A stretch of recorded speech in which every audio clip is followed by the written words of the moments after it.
Hello, I'm Wesley Morgan, and I am your full-time state representative here in the 81st District.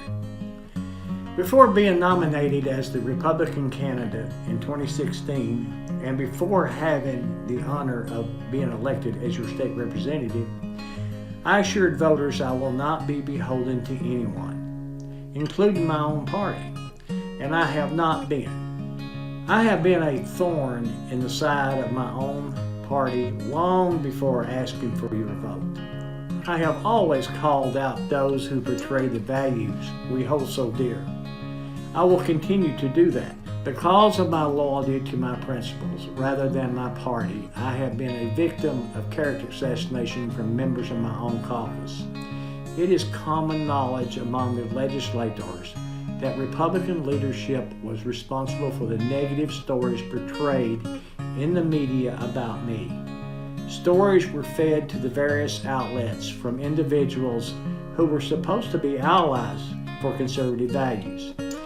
If there is one thing I have learned as a freshman representative, it is that your opponents are not always from the other party, but many are from your own party and have little interest in being true to their values. You've seen the headlines about me. My opponents will spare no expense to remind you of them. They will allege I am corrupt and that I am out for myself. This is all fake news. It is simply not true, and I would encourage you to consider the following. My area of expertise is in small businesses, and particularly in the spirits industry, because I experience it every day. I have long recognized firsthand some of the issues facing small businesses in our state. I offered my expertise and experience by introducing legislation that would address consumer protection issues that I am aware of. Many other legislators do the same. For example, State Senator Dr. Ralph Alvarado often introduces legislation related to the medical industry. Former Representative Rita Smart sponsored a bill related to bed and breakfast. Legislators who are lawyers introduce and pass legislation related to the practice of law almost daily. Just recently, Republican caucus leader David Meade, an auctioneer, introduced and passed a bill related to the licensing of auctioneers. The bills I introduced were not to benefit me personally. As a matter of fact, I have been public about my efforts to sell my businesses so that I can give my full attention to my family and community that I love so much. I can't benefit from something I would not be a part of.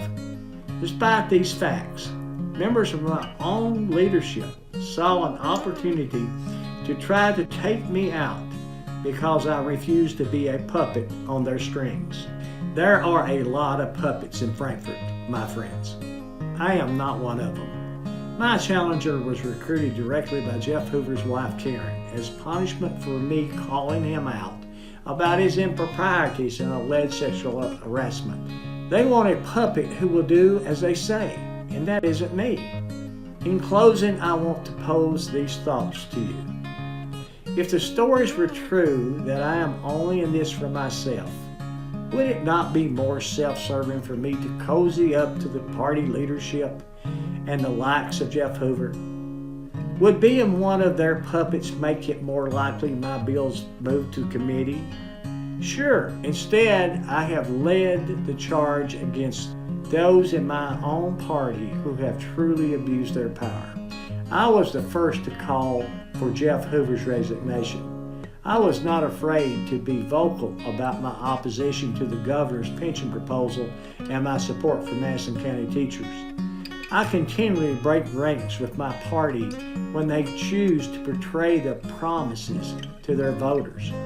When members of your own caucus won't speak to you because you called out the corruption, I think we're headed in the right direction.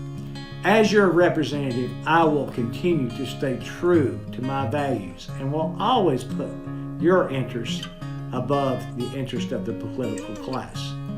One thing I will admit, I don't have a silver tongue and I'm not polished, but I do have a spine, and I am committed to our values and to the people of Kentucky and Madison County. I'd like to continue being your full-time representative. I have to make it past the primary first, so I would appreciate your continued support on May 22nd. Thank you.